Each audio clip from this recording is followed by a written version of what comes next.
నీ పెదవులతో మాట్లాడాలని పనిగట్టుకు వచ్చా, నీ పదములతో ఆటాడాలని పరిగెత్తుకు వచ్చా.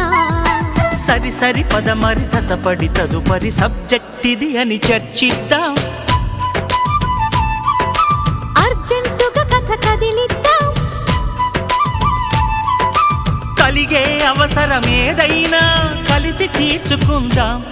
నీ పదములతో ఆటాడాలని పరిగెత్తుకు